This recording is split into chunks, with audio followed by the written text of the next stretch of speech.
Meunier's PhD defense. And we're going to give a few slides to begin with. I think none of them are funny, unfortunately. So,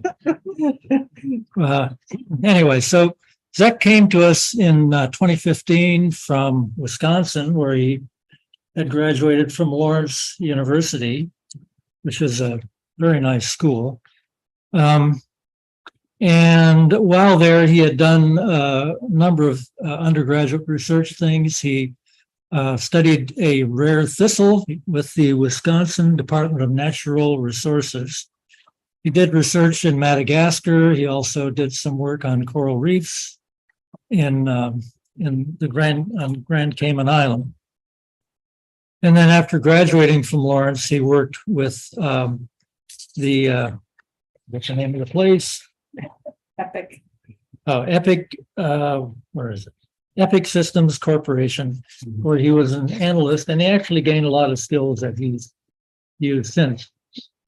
So if you know Zech, you know he's a birder. He loves bird watching, and apparently he almost considered a PhD doing avian ecology, but he got interested in community ecology when he was in college, and he realized that you could do manipulations more easily in marine systems than you could with birds. They're very hard to work with.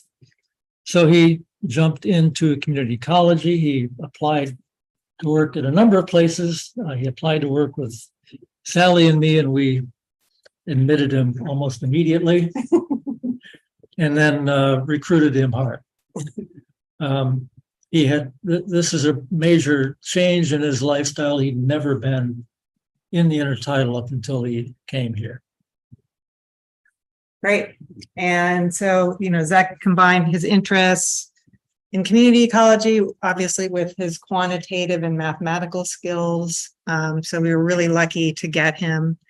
And let's see, how do we advance this? Oh, there we go.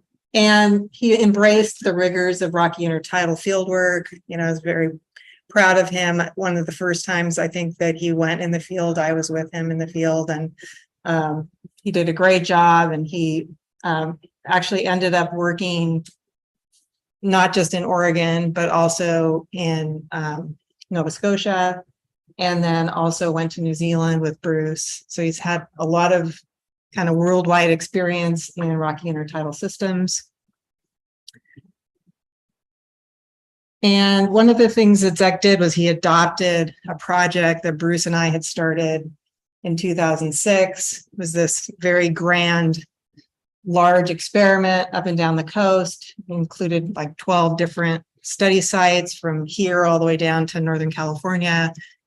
And Bruce and I had been toiling away, collecting data, since 2006. And then Zech arrived and he actually adopted this experiment and took it over and really greatly enhanced it. There was a lot of data. I tried to represent how much data there is, and that's just like one day of data collection. And so there were, multiple data sets, and it was very disorganized, and Zech kind of organized it all and, used his detail-oriented skills to really make it into an incredible project.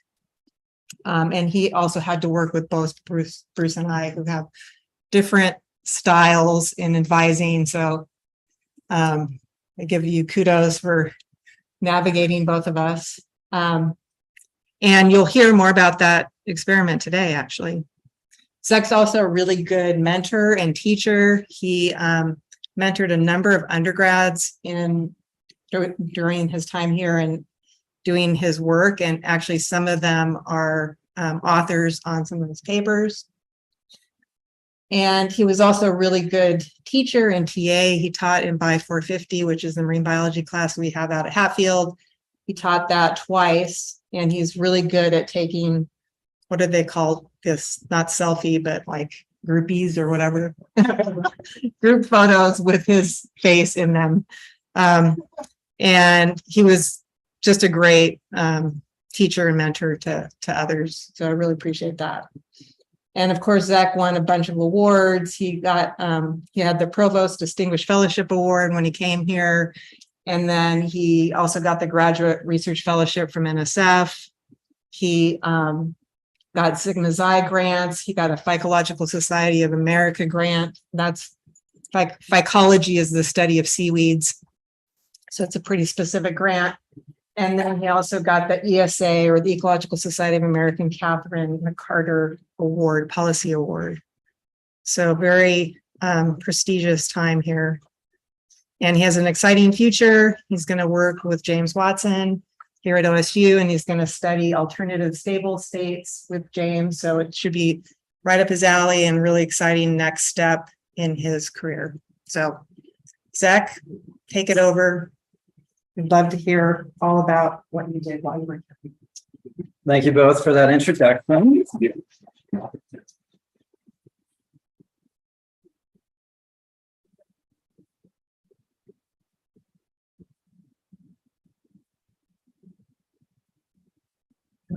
Good, great. All right, thank you so much, everyone, for coming today to my dissertation defense. I'm very excited to share with you the results of 6 long years of work. As Sally and Bruce alluded to, I've done a lot of field work in my time on 3 different countries, several different continents. I'm excited to share with you some of those results today. And the title of my dissertation is The Roles of Recruitment, Species Interactions, and Oceanographic Context in Structuring Rocky Intertidal Communities of the Pacific Northwest and Atlantic Canada. So that's a mouthful. And this is one of our beautiful field sites in Southern Oregon where I'm doing field work here. And I'm very excited to share with you some results. Before I get into that, though, I'd like to give a brief land acknowledgement. And I have the privilege of conducting field work on the native lands of many different tribes, including the Confederated Tribes of the Siletz Indians, Confederated Tribes of Grand Ronde, Cayuse, Umatilla, and Walla Walla tribes. And with that, before I get into the data, I'd like to give you a brief overview of what this seminar is today. First, I'm going to give you an introduction to rocky intertidal habitats. Second, I'll do a deep dive into one of my dissertation projects about recruitment and the oceanographic context that influences that, and specifically looking at the delivery of invertebrate larvae and their food to rocky shores. I will then jump into another dissertation project, which is about the interactions between species and how that is influenced by the oceanography, and also looking at specifically drivers of change in rocky intertidal communities. And then at the end, I'll conclude with some future projections and how warming events are influencing the rocky intertidal. So this is a lot, and if at any point you get lost, just pay attention to this little keystone icon down here, and it'll show you which section you're in. So rocky intertidal communities are these beautiful coastal ecosystems that are defined by the tidal flux. So when the tide comes in and goes out each day, that influences the conditions that organisms are experiencing along the shore. And typically we divide rocky intertidal communities into 3 zones. On the lower shore, we have the low intertidal zone. The middle shore is the mid intertidal zone, and the upper shore is the high intertidal zone. And they vary in terms of both abiotic conditions, so things like temperature and salinity, and also biotic conditions, so things like competition and species diversity, how many different organisms are interacting, and also predation pressure. So typically the high intertidal zone is out of water for most of the time, and it's got a lot of variation in these abiotic conditions, and it's more stressful from the environment. And the low intertidal zone is underwater most of the time, and it promotes more species diversity and has generally more competition and predation pressure. And most of my work happens in the low intertidal zone, but I also have some other projects in the mid and high zones. And although rocky intertidal communities are very diverse, my research focuses on a subset of really important organisms. So I'd like to point out what those are now. First, barnacles, and there's a couple of different kinds of barnacles. There are gooseneck barnacles and acorn barnacles, and they're invertebrates. Another major invertebrate are mussels, like California mussel here and the bay mussel here. Another invertebrate, this time a mobile invertebrate, is the major predator, the ochre sea star, or Pisaster ocraceus. And Pisaster is the only scientific name that I'll ask you to remember from today's talk, so not too much to go away with there. Then there are a couple of macrophytes or primary producers, sort of like plants in the intertidal. One of those is the brown algae kelp. And then another, which is actually a plant, is surfgrass. It's a flowering plant. In my first dissertation project, I focused primarily on barnacles and mussels. My second project looks at all 5 of these different functional groups of organisms. And then my third project is about the interactions between mussels and surfgrasses and how those are modified by predation pressure from piezoster. Unfortunately, today I don't have time to get into that third project in great detail, but I want to mention that I do have another dissertation project that looks at the interactions between surfgrasses and mussels and how that's modified by predation pressure. And I want to emphasize that this project, as Sally mentioned, is a collaborative effort with 2 really stellar undergraduate students, Lily Mixel and Emily Van Bell. Now, moving on to some context for my first dissertation project, invertebrates like barnacles and mussels have bipartite life cycles. So they spend half of their life cycle as plankton, and they're actually larvae, they're microscopic, free floating in the ocean. And then they spend half of their life cycle stuck to the rocks in their juvenile and adult forms. And so they have what are called pelagic or open ocean stages, and then benthic or on the rock stages. And barnacles and mussels go through these cycles very quickly. And in addition to this sort of coupling between the ocean and the near shore, we have other fluxes of nutrients and food sources in both the ocean and in the near shore. And we can think of this in sort of a meta-ecosystem framework. And a meta-ecosystem is a set of ecosystems that is connected by spatial flows of energy, materials, and organisms across boundaries. So those boundaries being the ocean versus rocky shores. And specifically, the type of coupling that I'm interested in is benthic pelagic coupling. So that's the exchange of all of these subsidies from the water and the substrate. And from this, we can ask a really important question, which is how are invertebrate larvae and their food delivered from the ocean to rocky coasts? And I'm really interested, as I mentioned, in filter feeders like barnacles and mussels, and also their food, phytoplankton, and particulate organic carbon. And one of the processes that structures rocky intertidal communities and allows for that delivery is upwelling. And upwelling occurs when alongshore winds move parallel to the coast, and that results in the net offshore flow of surface waters, leaving sort of a vacuum at the surface, and results in the cold bottom water moving up or upwelling to the surface. And this is often associated with phytoplankton blooms because that water is nutrient rich, and the phytoplankton blooms stimulate productivity in the ocean, resulting in this bottom-up forcing, very productive oceans and fisheries in these areas. Phytoplankton blooms are also bad in occasion when they are the result of toxic algal blooms, and climate change in general affects the oceans in one of 3 major ways. So first, warmer oceans are associated with climate change. Oceans are also becoming less oxygenated and on occasion more acidic. And as I said, toxic algae blooms are associated with these changes. There are several other changes, sea level rise, coral bleaching, that are associated with climate change globally. And on our coast in rocky intertidal habitats, there's also a sign of what we're calling subtle destabilization of rocky systems due to the pressures of climate change. One of those pressures is extreme heat effects.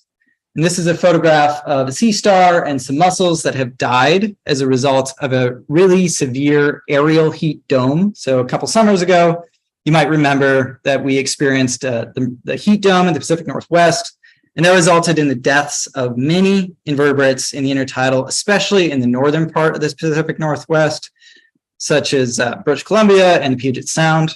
Fortunately, in Oregon, our low tides occur a little bit earlier in the morning, and we didn't have quite as much die off here due to this heat dome, but we did have what are called marine heat waves in recent memory. And a marine heat wave is a prolonged, extreme warm water event in the ocean, and these can persist from weeks to years. The marine heat wave that occurred most recently and severely on our coast was known as the blob, which is a fun name for the Northeast Pacific marine heat wave. And this occurred in January of 2014 when it began and lasted all the way through August of 2016, so more than 2 years. And this was associated with mass mortalities of seabirds like common murres and bull kelp, which is a subtidal algae, and it also killed intertidal kelps. And you can see in this diagram here, this really warm water mass. This is the blob that sat off of our coast. And the blob, unfortunately, is just one of many marine heat waves in the global ocean in the last several decades. The blob pictured here peaked at a category 3 or severe marine heat wave. So just like you can categorize hurricanes and earthquakes, you can also categorize marine heat waves. And the blob was one of the most severe in recent memory. And marine heat waves are actually becoming more common. So this is a time series showing along the x-axis years from 1900 until present, and on the y-axis, the annual number of marine heat wave days per year. And these climatological models all agree that marine heat waves are increasing, especially in the last couple of decades. Another major stressor in the nearshore ocean within the last several years is sea star wasting disease. And the impact of sea star wasting disease, which you can see on this individual sea star here, where it's sort of bent over backwards, this impact might have been exacerbated by marine heat waves, although the marine heat wave did not cause the disease, as the disease outbreak occurred before the heat wave. It was potentially exacerbated by it. And sea star wasting disease affects more than 20 different species of sea stars, both in the intertidal and subtidal. And symptoms progress from lesions on the surface to rapid tissue decay, to body fragmentation, and eventually death. So this is a photograph of a piesaster, and you can see some lesions here on the upper surface on the first day of photograph. By the second day, it was photographed again, and the arm is actually fragmented from the rest of the body. The sea star is no longer able to hold on to the rocks, and by day 3, it is entirely disintegrated and fragmented. So it's very rapid symptoms progressing. And this resulted in a mass mortality event that began in 2013 and 14 on the US West Coast. And unfortunately, sea star wasting disease still persists today.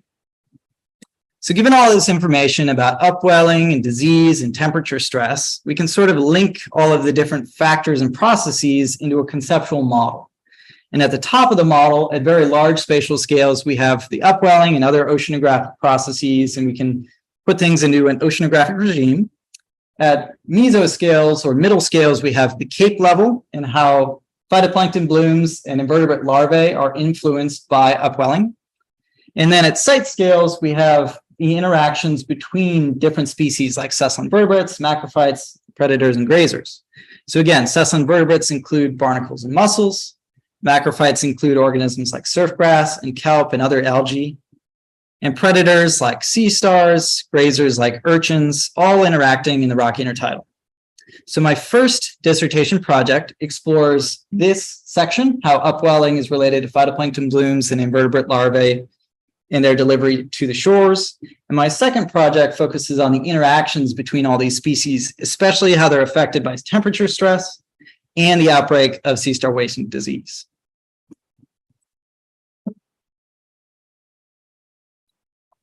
So to get into my first dissertation project, this is a collaboration with several researchers at St. Francis Xavier University and also the Alfred Wegener Institute in Germany.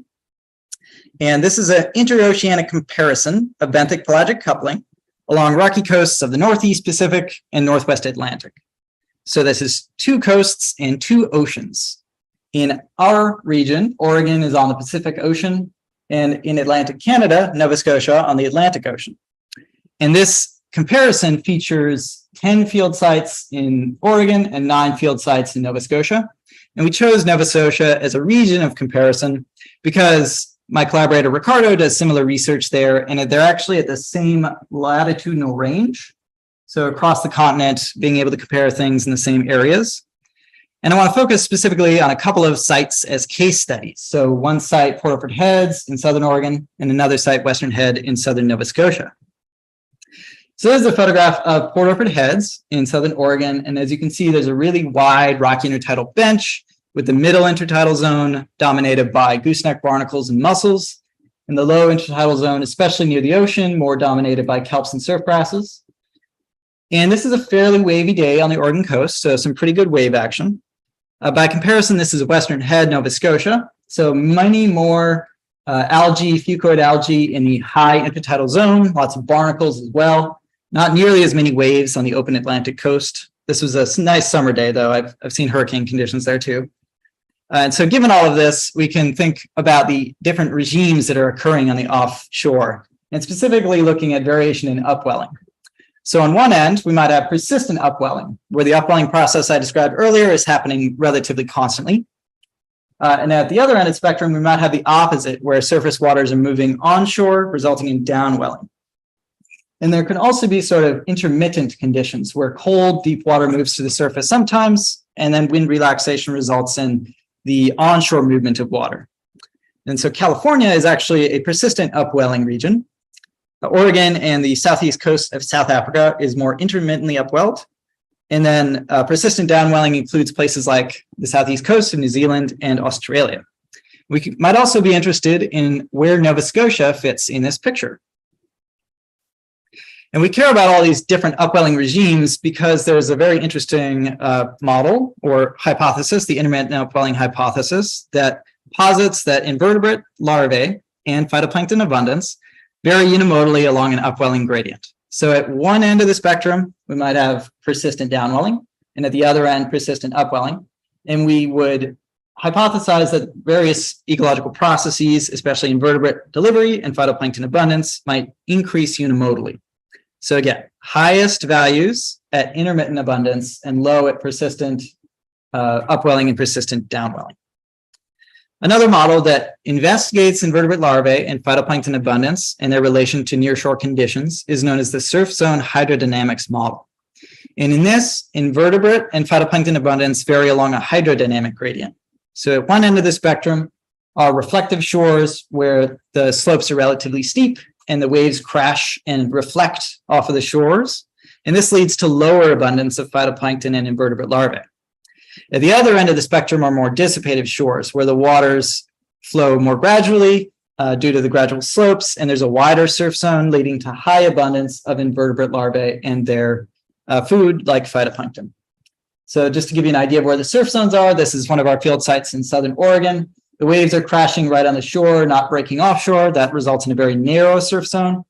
This is another field site in Central Oregon, and this is a very wide surf zone here where the waves are breaking far offshore. There's strong evidence for both the IUH and surf zone hydrodynamics model as they relate to variables that we're interested in. So for example, barnacle recruitment, mussel recruitment, and phytoplankton abundance were all unimodally related to what we're calling the Bakken Upwelling Index, which is a way of measuring upwelling such that negative is for downwelling, positive is for upwelling. In addition, there are log linear relationships between barnacle recruitment and phytoplankton concentration as a function of surf zone width. So there's a couple of variables of interest, upwelling and surf zone width. Given all of this information, I can ask two research questions. First, how similar are upwelling conditions and surf zone hydrodynamics between Oregon and Nova Scotia? And second, what are the roles of upwelling and surf zone hydrodynamics in the recruitment of invertebrates and delivery of marine subsidies? And again, the invertebrates that we're really interested in are barnacles and mussels, and their food that we care a lot about are phytoplankton and particulate organic matter. And both of those variables were measured using satellites. So I've got satellite data pictured here, and these are relatively coarse-grained spatial resolution. So to investigate the first half of the first research question, upwelling conditions on the Southern Oregon coast. And this is the same area where I showed you the photo earlier. So this is Cape Blanco in Southern Oregon. And here the blue indicates upwelling, the red indicates downwelling, and this time series is for the mean intertidal sea surface temperature. And on the x-axis here, we have months from January of 2014 all the way through December 2018. So typically, upwelling is associated with cold water, and we would expect to see drops in the sea surface temperatures during those periods. Downwelling is the opposite, associated with warm water. Our time series is actually concurrent with the marine heat wave. So there were signals of the marine heat wave here So upwelling caused temperatures to drop, but when upwelling ended, it was also associated with higher sea surface temperatures. Moving across the continent now to Nova Scotia, you can see there's a much greater amplitude in this sea surface temperature time series, and that's a result of the warmer summers and colder winters in Nova Scotia. They actually get sea ice in parts of Nova Scotia, so we don't ever see that here in Oregon. And the upwelling in blue is much lower on average, but there's still some seasonality to it, especially during the spring and summer months. And I want to point out this drop in temperature during July of 2014 that was associated with this spike here in upwelling. So that's the first part of that research question. The second part is looking at surf zone hydrodynamics. And there are two main variables of interest. First, intertidal slope, and second, surf zone width. And I've plotted here the mean slope and the mean width of all 19 field sites, color-coded by region. So we've got Oregon in blue, Nova Scotia in red, and you can see that they separate really nicely by region. In Oregon, we've got a wide range of surf zone widths. So there are 5 sites with dissipative surf zones, and the cutoff for that is 50 meters, and 5 sites with reflective surf zones, less than 50 meters. And in general, most of the Oregon sites have really shallow intertidal slopes. In Nova Scotia, all 9 sites have reflective surf zones, so less than 50 meters, but there's a wider range of slopes. And I want to point out here, for comparison, this is Tukti-Kluchman up here, really, really wide surf zone. This is Glasgow Head right here. You can hardly even distinguish the surf zone on this Google Earth image.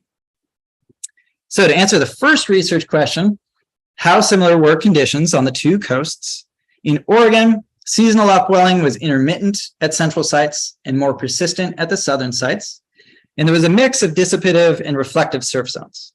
In Nova Scotia, there were overall lower magnitudes of upwelling, but the frequency was intermittent at southern sites, and there were only reflective surf zones. So that brings me now to my second research question, which is how are these variables related to the things we care about, which are invertebrates and their food? And I'm going to show on the left the intermittent upwelling hypothesis, and on the right, the surf zone hydrodynamics model in a series of figures. And first, looking at barnacle recruitment in Oregon. So we can see here in several years, there were some unimodal patterns with the upwelling index. And in 2 of these years, 2016 and 2017, we found that there was actually a relationship in our generalized additive model. So that's the green here and the blue. There was a strong unimodal relationship between barnacle recruitment and upwelling. However, we did not see any kind of monotonic increasing or linear function of surf zone width and barnacle recruitment. And there was not a significant result of surf zone width in our generalized additive model. Moving across the continent to Nova Scotia, again, looking at barnacle recruitment and how it's related to these variables, we did not find any significant results of upwelling related to barnacle recruitment in Nova Scotia, nor surf zone width related to barnacle recruitment in Nova Scotia. So sort of a mystery as to what is affecting barnacle recruitment still. And then finally, for invertebrates, looking at mussel recruitment in Nova Scotia, there was a clear unimodal distribution with mussel recruitment, and that is also variable by season. So mussel recruitment tended to be really high in the summer and fall, very low in spring, and it was associated with sort of intermittent upwelling. And this was significant in our model. And then also looking at the surf zone hydrodynamics, we didn't see any significant relationship between mussel recruitment in Nova Scotia and surf zone width. Just a couple more graphs. So here we've got phytoplankton, which is the main food source for these invertebrates. And we did see a unimodal pattern in Oregon, but no relationship in Nova Scotia. However, we could not assess the surf zone model because the surf zones were at most 125 meters, but our satellite data were measured at a 4x4 kilometer grid cell. So that's 16 square kilometers, which is just way bigger than surf zones. We did not assess that relationship. And then finally, the last food source is particular organic carbon. We did not see any unimodal relationships, although both regions were significant in our generalized additive model. And we could not assess the surf zone hydrodynamics because of that scale mismatch. So to answer the second research question about the roles of upwelling and surf zone hydrodynamics in delivering invertebrates and their food. we see a mixed bag of results. So green indicates it's supportive of the intermittent upwelling hypothesis. Yellow indicates there was a correlation between upwelling and that variable, but it wasn't necessarily supportive of the IUH. And red indicates that there was no correlation. So upwelling for some variables, especially in Oregon, was correlated and related in the way we would expect under the IUH, but surface zone width was not related in any of our variables. So given that, how might the IUH and the surface zone hydrodynamics model integrate? And they really function across different scales. So there's three main scales here. There's offshore pelagic, so far out at sea. Near shore pelagic, you could see it from the shore. And onshore benthic, which is the rocky intertidal habitat. And there's transport of nutrients and phytoplankton and larvae across all of these different regions. And I want to draw your attention to these arrows down here, and specifically the circles and squares, which are representative of relationships that have been either verified or disputed in the past. And my study adds to this. So here we did find a relationship between upwelling and phytoplankton for Oregon, and also between upwelling and barnacle recruitment in Oregon and mussel recruitment in Nova Scotia. We did not find any relationship between surface zone hydrodynamics and invertebrate recruitment on either coast. So in conclusion, some measures of recruitment and marine subsidies in Oregon and Nova Scotia were related to upwelling intensity, but none of these were related to surface zone width. And there's tentative support for the IUH on both coasts with further analyses needed. So adding more information on different upwelling calculations and indices. We also did not find support for the surface zone hydrodynamics model on either coast.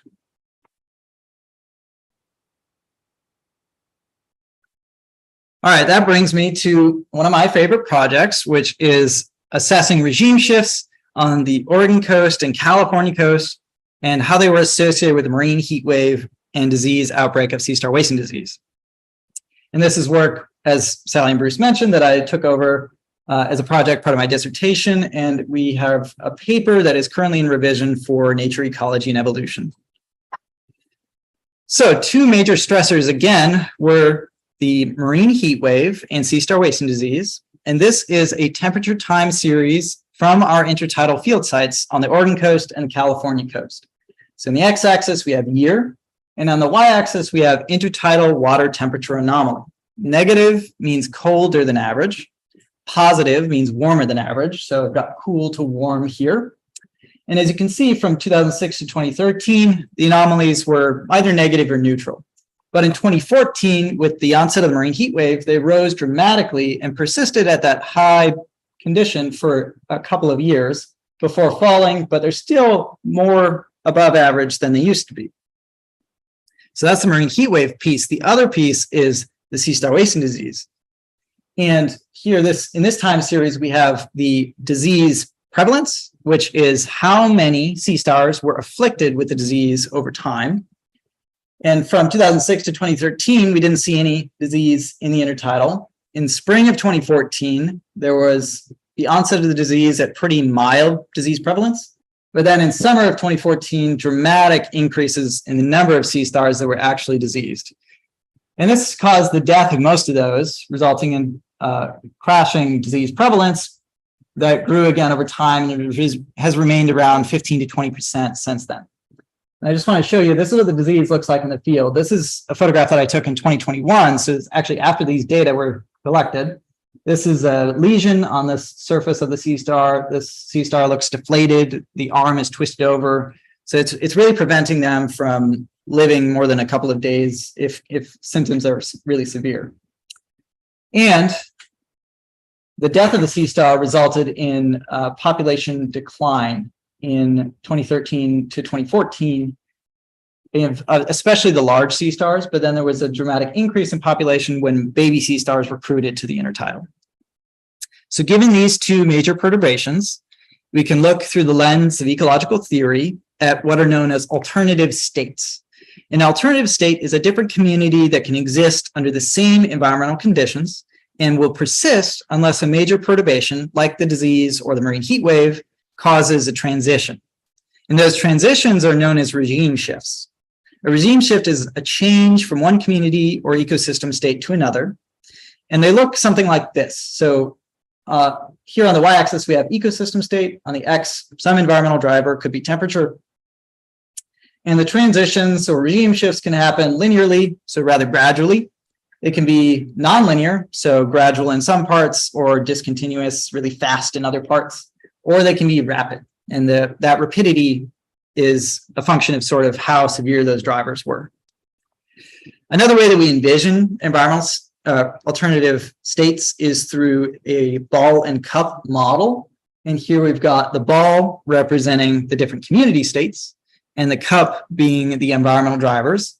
And when a ball moves from one cup to another, it crosses a critical threshold or a tipping point. And you might be familiar with some different regime shifts like coral reefs going to algae or kelp forests transitioning to urchin barrens, especially on the case of our coast here. And regime shifts generally happen one of two ways.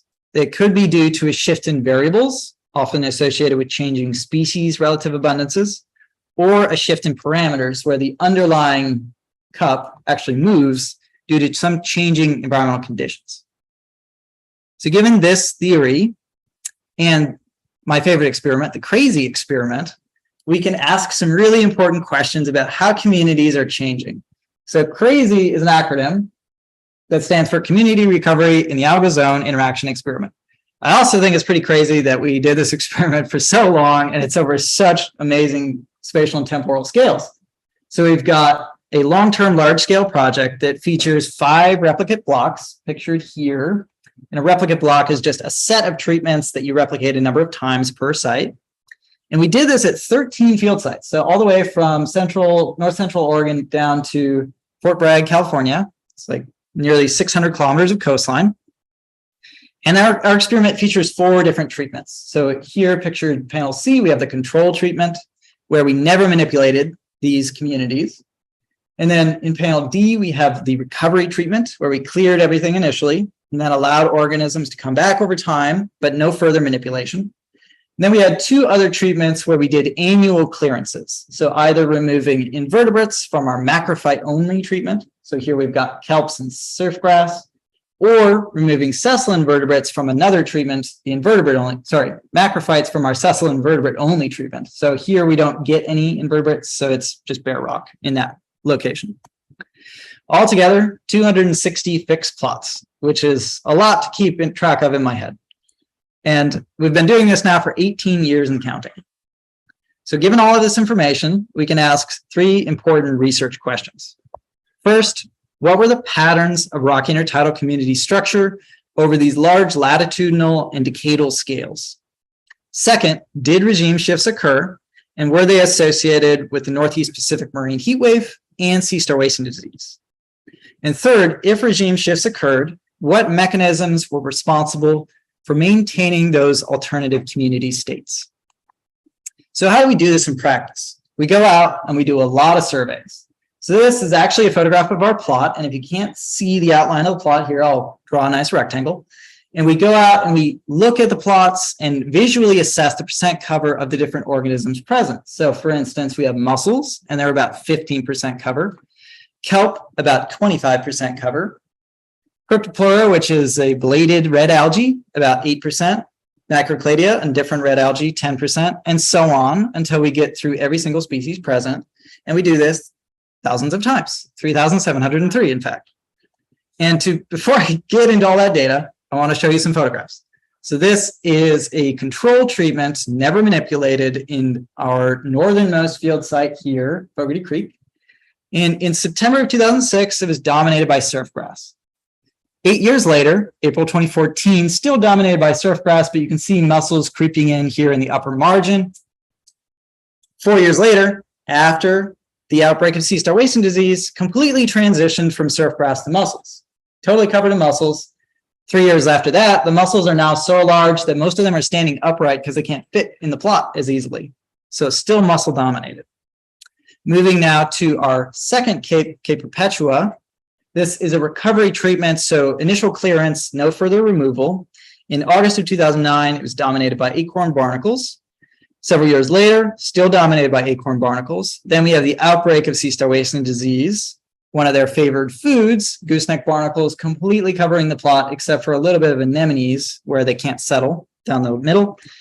Now, a few more years pass, the disease symptoms are not as severe. We can actually see a sea star foraging in the plot. The gooseneck cover is a little bit reduced. Moving south again, now to Cape Blanco, another recovery plot covered by algae, mostly crustose algae and some acorn barnacles.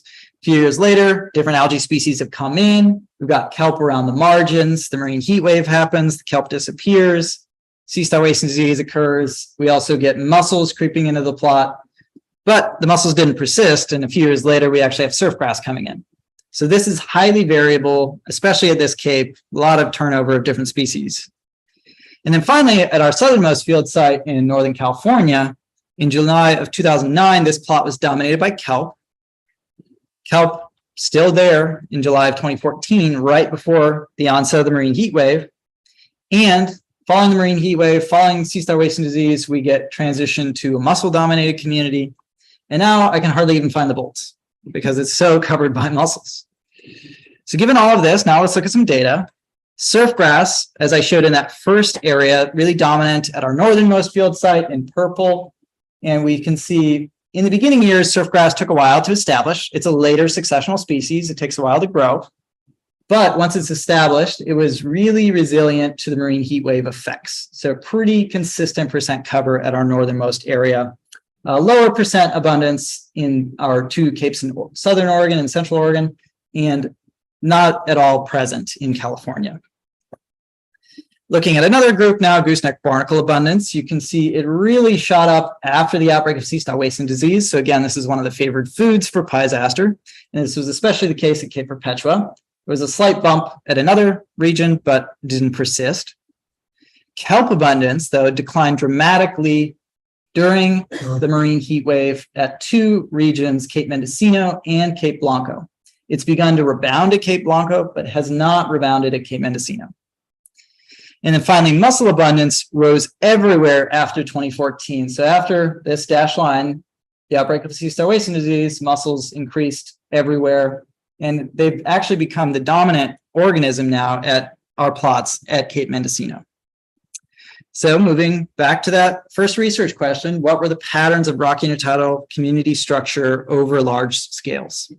Historically, Capes Foulweather, Blanco, and Mendocino were dominated by macrophytes, especially algae and surf grasses, while Cape Perpetua is dominated by sessile invertebrates, the barnacles, and mussels. More recently, sessile invertebrates have established at all capes, while kelps have declined where they were previously dominant. This brings me to our second research question, which is, did regime shifts occur, and were they associated with the Northeast Pacific marine heat wave and the disease? Just a little bit of stats. I'm not going to give you any equations, though.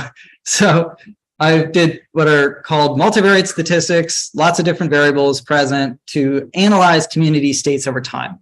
The first analysis is what's called a cluster analysis. So I took every single plot community composition and ran it through a cluster analysis. So you can imagine a dendrogram with over 3,700 branches on it.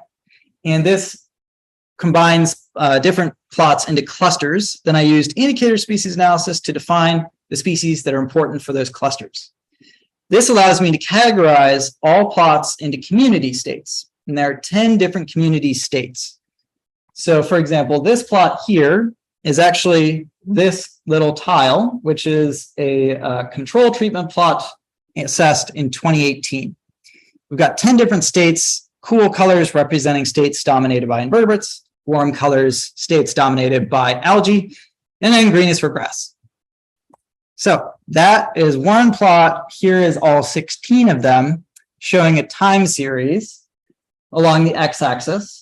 Along the y-axis, we have the community state relative abundance, and then every figure is a combination of treatment and region. So we've got 4 treatments, 4 regions, that's 16 together. The first row, Northern Oregon, shows us that we had increasing mussel abundance in the control treatment and the recovery treatment. That's the blue coloration. The second row, Central Oregon, shows us that we have increasing gooseneck barnacle cover after the outbreak of sea star wasting disease in the control and recovery and invertebrate-only treatments. The third row shows us that we have declining kelp after the onset of the marine heat wave. So kelp are this dark red color. They're really abundant in the beginning, declining after the marine heat wave in 3 treatments. And then in California, we have both declining kelp in red here and increasing mussels in blue. So sort of a switch from kelp dominated to mussel dominated. So given all of this, did we actually have regime shifts? In order to answer that question, we have to do one more method called a hidden Markov model to group our community states into one of 2 alternative states. So you can think of, is the forest there or not? We went from a lot of different data to now reducing to 2 different outcomes. So one of those outcomes, alternative state 1, is shown in these solid lines. The other outcome, alternative state 2, is shown in these dashed lines. Each color represents the different sites per cape. So here I've got sites on Cape Foulweather, which is shown here in this map. If the lines cross, that indicates that there was a regime shift from one alternative state being more dominant to the other being more dominant. And I've drawn on here when sea star wasting disease occurred and when the marine heat wave happened. So we saw one regime shift. It was associated with changes from surfgrass being most dominant to sort of a co-dominance of surfgrass and mussels in the control treatment. And in the vertebrate-only treatment, the transition from substrate in black to crustose coral and algae in pink.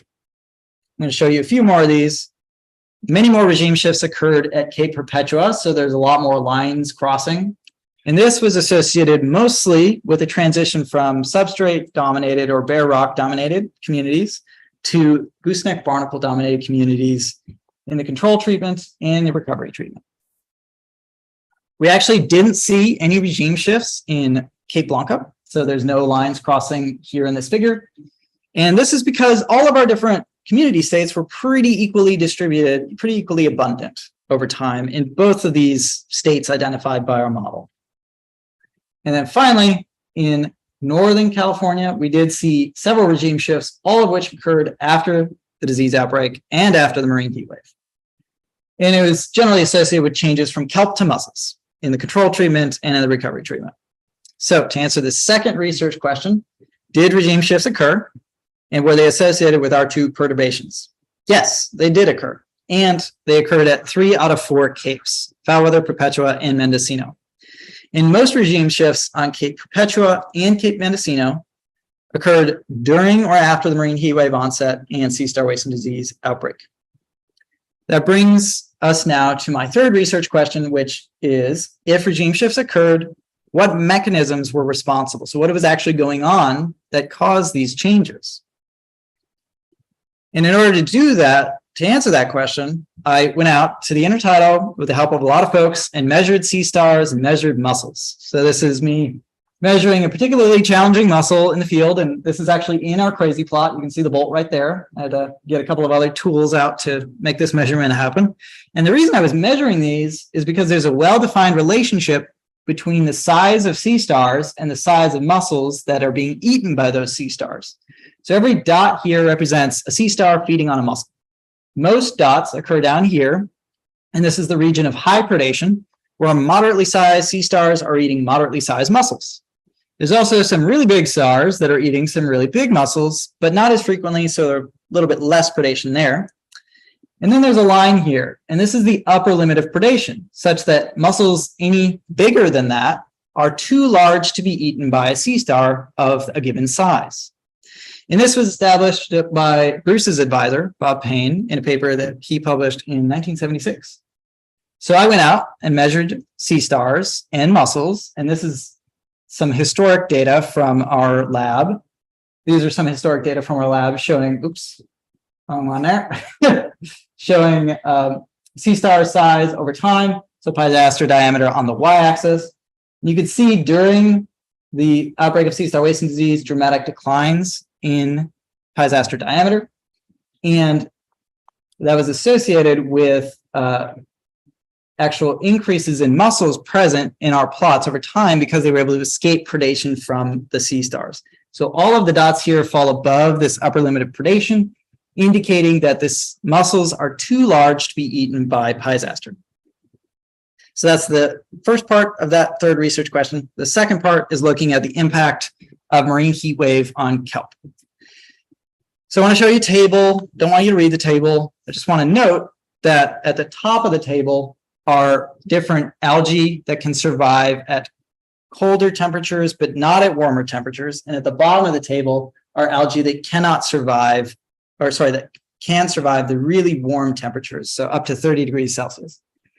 And all of the kelps fall out at the top of the table. So they actually have really low thermal tolerance for these extreme temperatures.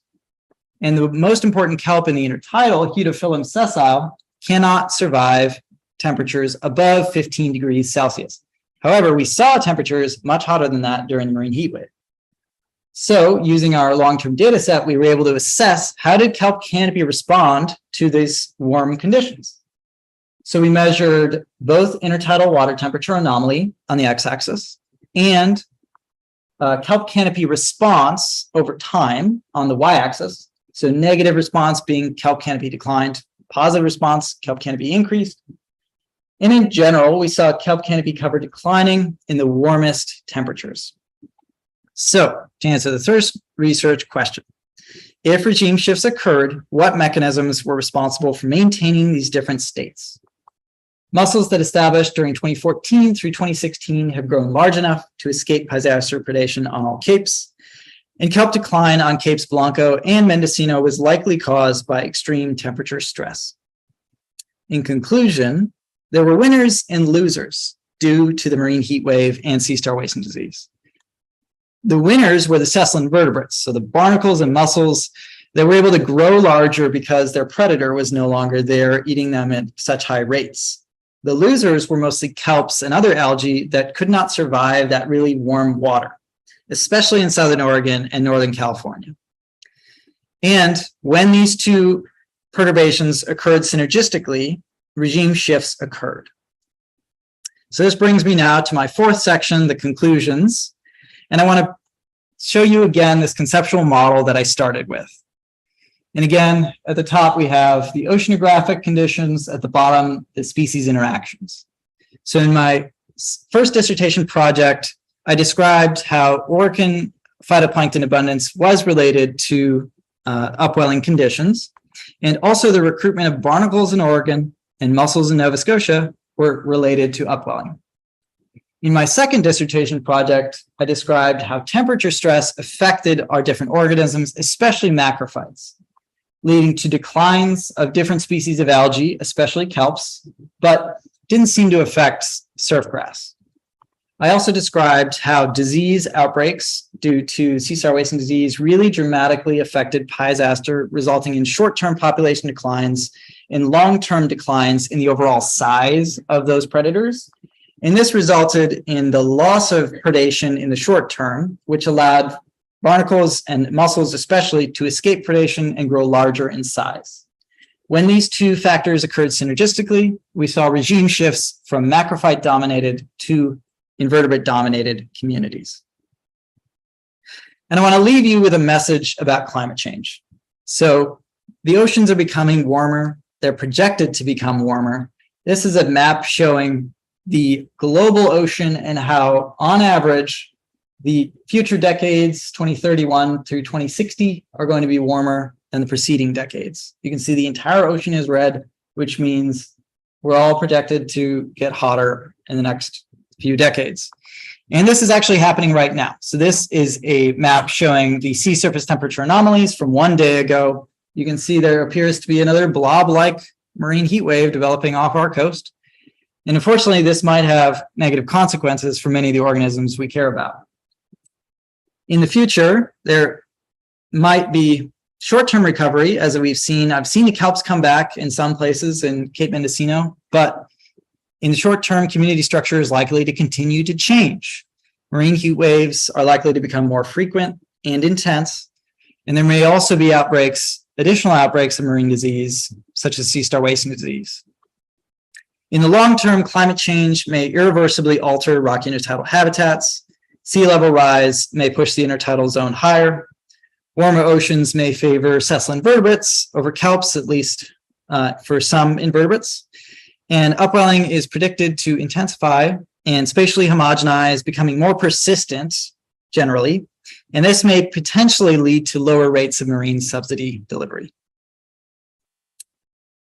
All right, so that concludes the research portion of my talk, and now I'd like to take a few minutes to acknowledge the most important people during my PhD program. First, to my graduate committee. Thank you to my advisors, Sally Hacker and Bruce Mengi, for all of their guidance over the past 6 years.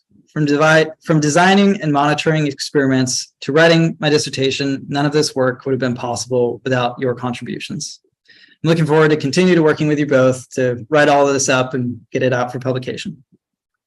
I'd also like to acknowledge 2 professors from the Department of Statistics who have served on my committee as my advisors for my PhD minor in statistics, Devashis Mondal and Catherine McLaughlin. And then thank you to Tadashi Fukami and James Watson for serving on my committee. Tad has taught me so much about the importance of history and community ecology, and James is my graduate council representative and soon-to-be postdoc advisor. I also want to acknowledge my international collaborators in Canada, Chile, and Germany. Thank you to Riccardo Scorsati for his exceptional mentorship over the years in terms of project design, data analysis, and writing. Riccardo might have been across the continent in Nova Scotia, but he was never more than a quick Skype call away. So I really appreciate him. I also want to acknowledge the friendship and assistance of 2 of Riccardo's master's students, Nicole Cameron and Matthew Freeman. They've helped so much from both a fieldwork standpoint and a data analysis standpoint. And Nicole, Riccardo, and Nelson Valdivia in Chile and we've all recently submitted a manuscript, so I'm excited to continue collaborating with them. And then Julius Elrich, who was Riccardo's PhD student, has been so instrumental in our benthic-pelagic coupling project.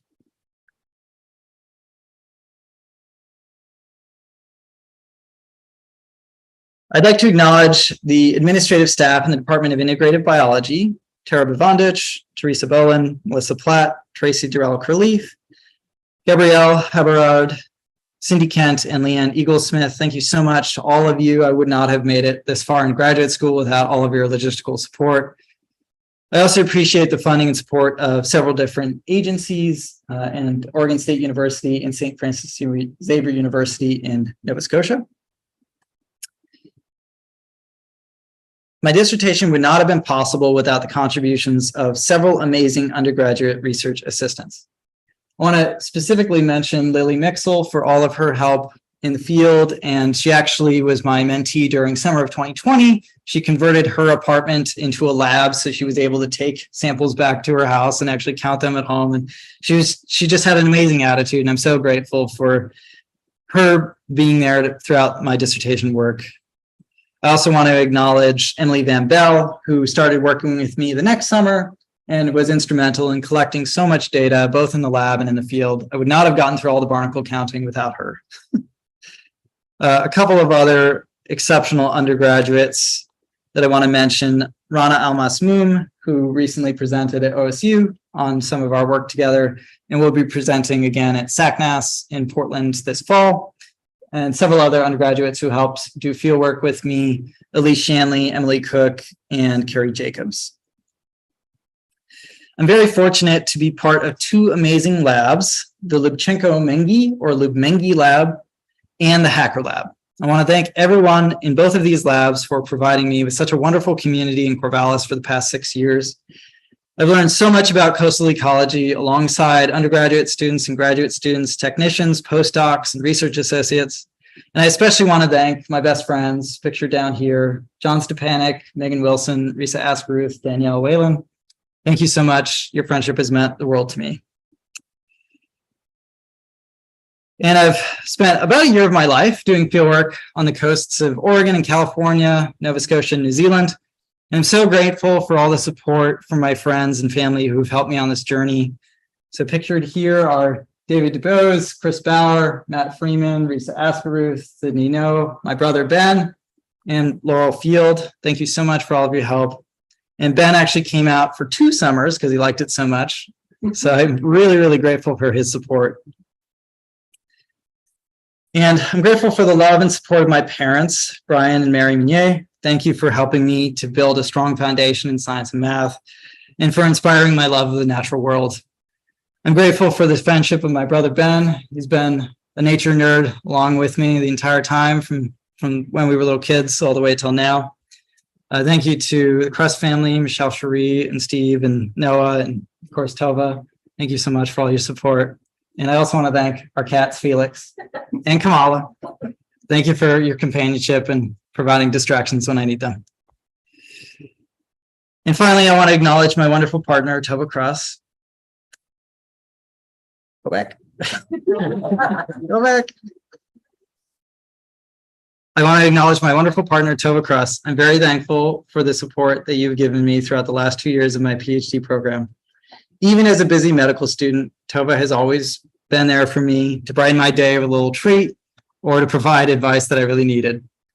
We've traveled to Greece and Israel, pet reindeer and alpacas together, hiked in national parks, chased sunsets, and she's even helped me do field work on the Oregon coast.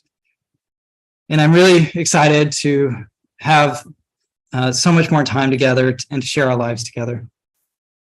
And with that, I will take your questions.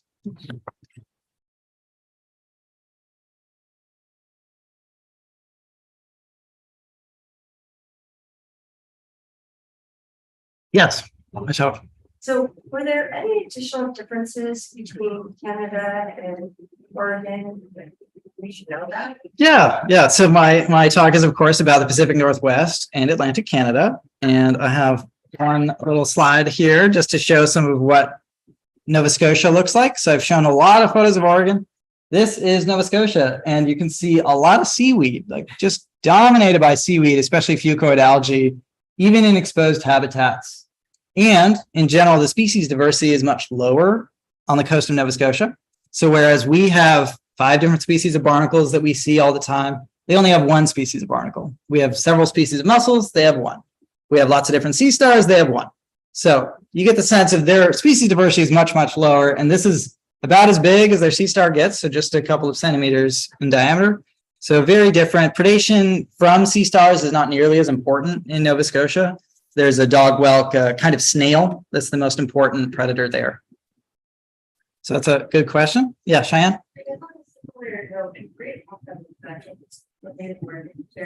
I was curious what the impacts of climate change are on or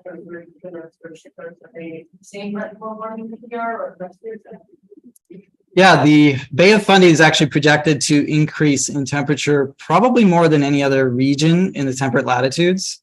And the open Atlantic coast is not quite as severe in terms of temperature increases. I have looked at the long-term time series of temperature from the Nova Scotian coast to assess marine heat waves. I did not see marine heat waves nearly as strong as the blob, at least dating back to 2014. But that's not to say the projections in the future aren't going to be stronger. So it's really a function of the impact on the community, depends on the physical stress that an organism can survive. So are these algae, like these fucoids, are they able to respond and be resilient to that temperature stress? Or is it something that they can't withstand? I don't know the answer to that. I'm not sure the thermal tolerance of these different algae, but at least for our coast, I would anticipate declines in kelp, especially intertidal kelp. With the ongoing El Nino, I think there'll be additional declines in kelp cover in our plots and probably subtidally as well. But as I mentioned, there are some winners like surfgrass, at least under these conditions, seem to do pretty well. Yeah. Yeah, Jenna. Yeah, great talk. That and so much work. Really impressive, especially with COVID. I have a question about the regime shifts and if it's sort of like about the second conclusion that if you notice any pattern places where there was one shift and then it was able to shift back. Yeah, so the regime shifts were diagnosed by the model, the hidden Markov model, and I did see some shifting back in some places. So for example, let's see how easy it is to go back. We're seeing lines or something. Yeah. It's I'm going to lose the zoom here, but I do want to show you this figure.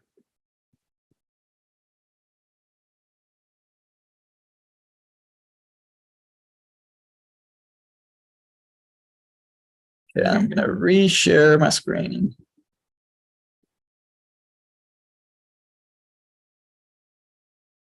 All right, so now the Zoom folks are seeing what I'm seeing and you're seeing.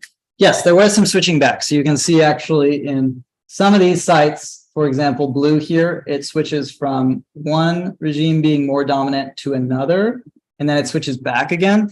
And I think that's sort of an indication that the system is right around its tipping point. So it's not quite a stable state. They're more alternative transient states where they can flip back and forth. And this is a result of percent cover changes fundamentally between kelps and mussels. So in some places, they're actually in the same plot. And depending on when we do our surveys, kelp cover might be a little higher. Mussels might have been recently eaten there by sea stars. So there's some variability baked into it there.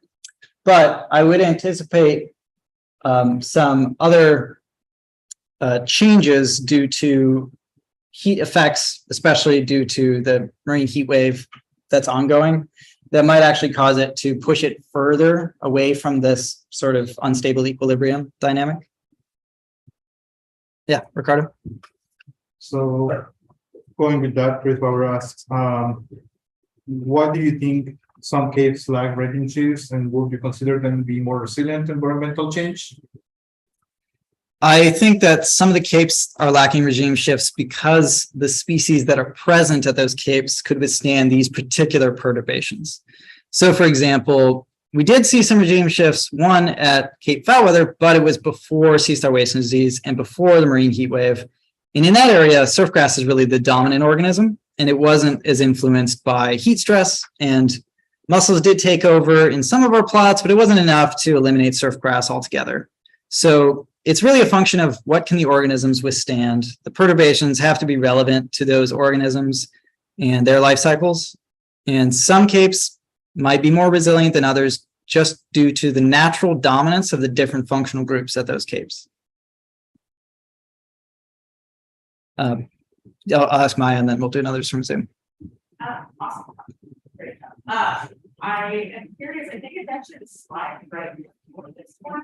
I was curious if you had any idea why it's achieved so like it was like waiting for it.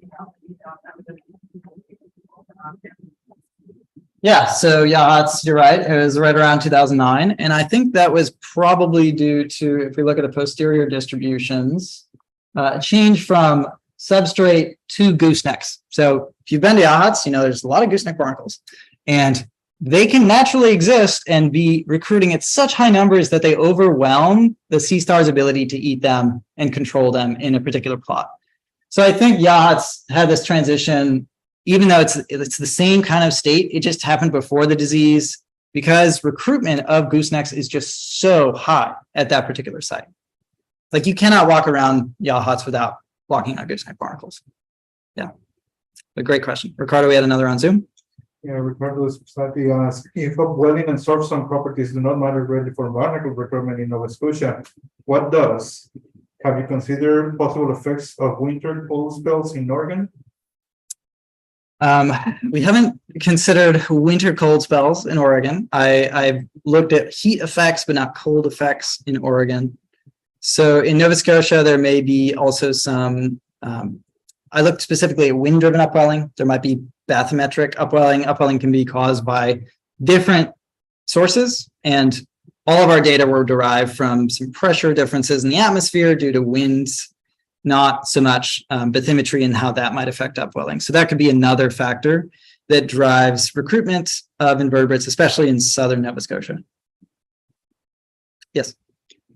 Galen asked, since you love birds, can you speak to your observations or hypotheses about your findings will impact coastal birds? Yeah, so the marine heat wave was really damaging for a lot of offshore foraging birds, especially ones that relied on fish and copepods. And in the intertidal, we have a lot of birds that eat sessile invertebrates.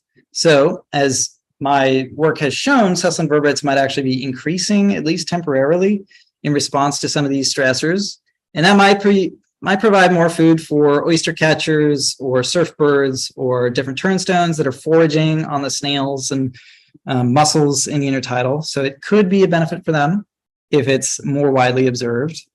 I think, though, that in general, birds are highly migratory on our coast. There's a handful of species that are resident, but it's more of a stopover for them. So I'm not sure that that would have feedbacks into their population dynamics and like really increase chick success. Like most of these birds are migrating en route to Alaska where they breed, and their foraging in Alaska is really going to be more influential for the population dynamics, potentially increasing populations, but maybe lower mortality over migration. Let's have one more question. Yeah. And the last question here, Ben asks, the temperature increases influence the upwelling, downwelling patterns? It's more of the opposite effect, although there can be some feedback, right? So temperature could influence wind, and wind therefore influences upwelling. So it could be potential feedbacks there, but more or less the sea surface temperature is really driven on our coast by upwelling dynamics rather than the temperature driving the upwelling. Yeah. All right. Thank you, everyone.